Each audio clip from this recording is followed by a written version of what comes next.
Question 2 है, ए part कह रहा है mica counts the number of letters in each of the 61 words in a paragraph. So some of his results are shown in the table and bar chart. तो उसने 61 जो words थे किसी paragraph के, उनमें नंबर ऑफ लेटर्स काउंट किए हैं और उसको उसने लिख दिया है। तो यानी 1 लेटर वाले जो वर्ड थे वो 7 थे, उनकी फ्रीक्वेंसी 7 थी, 2 वालों की 12 थी, 3 वालों की हमें यहाँ मालूम नहीं है, लेकिन अभी हम इस बार चार्ट से ले लेंगे। इसी तरह से ये सारा हमारे पास मौजूद है। तो हम पहले सबसे पहले देख लेते हैं क्वेश्चन क्या है। कह रहा है complete the table and the bar chart.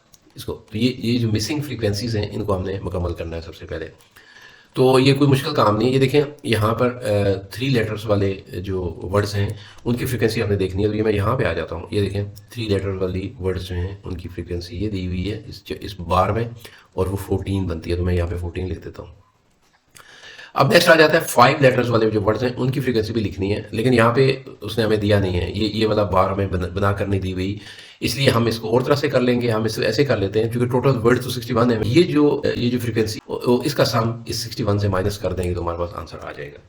तो ये जो मिसिंग है उसका हमें पता लग जाएगा। तो मैंने लिखा भी उसी तरह से है। मैंने ये जिस तरह से हमें फ्रीक्वेंसी मौजूदा लिखी है और यहाँ पे नहीं थी मैं पता, तो मैंने एक्स कर दिया उसको और इक्वल टू 61 कर दिया है। एक्स की वैल्यू मुझे चाहिए थी जो यहाँ मैंने पुट करनी है, तो ये आ रही है 8 और वो मैंने पुट कर दी। जिससे इसके साथ साथ हमें, चूंकि टेबल तो हमारा मुकम्मल हो गया, लेकिन हमने बार चार्ट को भी मुकम्मल करना है। अब यहाँ पे देखिए, यहाँ पे बार नहीं बनी हुई, इसी तरह से यहाँ पर भी मौजूद नहीं है, तो इसको हमने बनाना है। तो कैसे बनेगा? तो सबसे पहले तो आ जाए ना यहाँ पर, ये जो 2 है, 2 को यहाँ टेबल में आ जाए। तो 2 की जो फ्रिक्वेंसी है वो 12 है, तो हम इसमें बार बना देंगे 12, जिसमें 12 फ्रिक्वेंसी आएगी। तो ये बन गई। तो ये 12 हमारी बात मुकम्मल हो गई है। अब हम आ जाते हैं 5 में। तो 5 में हमें पता है कि इसकी फ्रिक्वेंसी 8 है, तो इसको भी इसी तरह से 8, ये 8 आ रहा है, ये फ्रिक्वेंसी 8 है, तो यहाँ तक हमने इसको मुकम्मल कर लिया। तो ये तो हमारा पार्ट 1 उसमें हो गया मुकम्मल। अब आ जाता है स्टूडेंट्स, लिखा है राइट ऑन द मोड। तो मोड होता है, मोड हम उस नंबर को लिखेंगे जिसकी फ्रिक्वेंसी सबसे ज़्यादा है। तो सबसे ज़्यादा जो फ्रीक्वेंसी वाला नंबर है हमारे पास वो 4 है, क्योंकि इसकी फ्रीक्वेंसी 15 है, ये सबसे ज़्यादा है, तो यही हमारा मोड बनता है।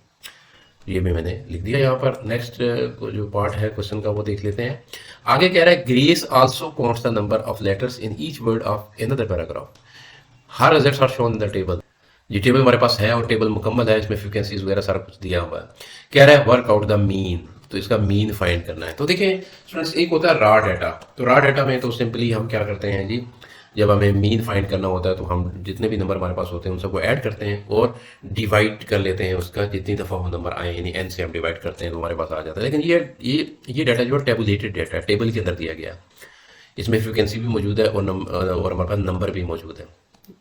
इस नंबर को अगर हम कह दें जी x और फ्रीक्वेंसी को f कह दें, तो हम एक और रो बना लेते हैं यहाँ पे जिसको हम fx का नाम देंगे।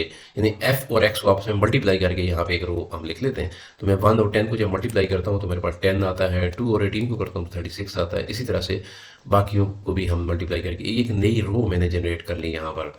अच्छा, तो ये रो जब जनरेट हो गई, fx मुझे फाइंड हो गया, तो अब मैं मीन का जो मीन फाइंड करने के लिए मैं सम ऑफ fx, यानी सम का मतलब है इस fx का जो है इनका सम ले लेंगे, divide by sum of frequency. यानी इसका ये जो सम है इसको डिनोमिनेटर में ले लेंगे और इसके सम को न्यूमरेटर में ले लेंगे, और इस तरह से ये बन जाएगा 134। यानी ये सम बन रहा है 134 और फ्रीक्वेंसी का सम बन रहा है 50।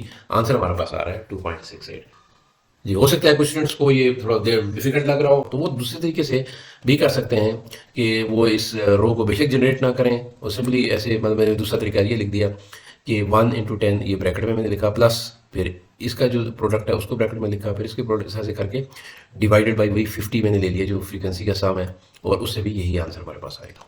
तो आपको जो तरीका पसंद आता है आप उसको कर सकते हैं। पार्ट 2 सॉल्व कर रहे हैं जी। She picks one of these words at random, find the probability that it has more than 3 letters. तो सबसे पहले तो हमने देखना है कि ये कहाँ पे है, ये नंबर जो मोर देन 3। तो मोर देन 3 यहाँ पर आ रहे हैं, ये 3 से ज़्यादा जो लेटर्स हैं जिन वर्ड्स में वो यहाँ पे आ रहे हैं, तो इनकी फ्रिक्वेंसी को हम देखेंगे। तो ये मैंने हाईलाइट कर दिया है, ये फ्रिक्वेंसी हमें चाहिए। तो इसका मैं सम ले लेता हूँ और उसको डिवाइड बाई जो टोटल हमारी फ्रिक्वेंसी है उसके साथ मैं डिवाइड करूँगा, वो 50 है। तो इस तरह से ये आ रहा है हमारा 13/50। ये प्रोबेबिलिटी बन रही है मोर देन 3 लेटर्स की। C part, she counts the number of letters in each word in the next sentence, these are her results. ये रिजल्ट दिए गए हैं। कह रहा है find the median, median find करें। तो मीडियन फाइंड करने के लिए स्टूडेंट सबसे पहले आप इसको असेंडिंग या डिसेंडिंग ऑर्डर में अरेंज कर लें। सारे लिखते हैं, मैंने यहाँ पे लिख दिया है। तो ये मेरे पास असेंडिंग ऑर्डर में ये मौजूद है। अब मैं क्या करूँगा, मीडियन मुझे फाइंड करना है, तो मैं मिडिल नंबर के ऊपर आऊँगा।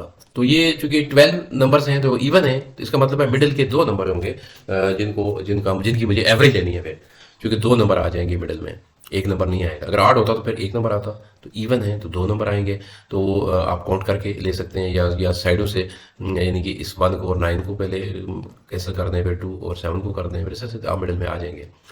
तो मैंने ये मिडिल में 3 और 4 को हाईलाइट किया है, ये मिडिल में आ रहे हैं। इन दोनों का मैं एवरेज मालूम करूंगा, यानी कि 3 और 4 को प्लस करूंगा और इसको हाफ कर दूंगा 2 से डिवाइड करके, तो मेरे पास 3.5 आंसर आएगा इसका।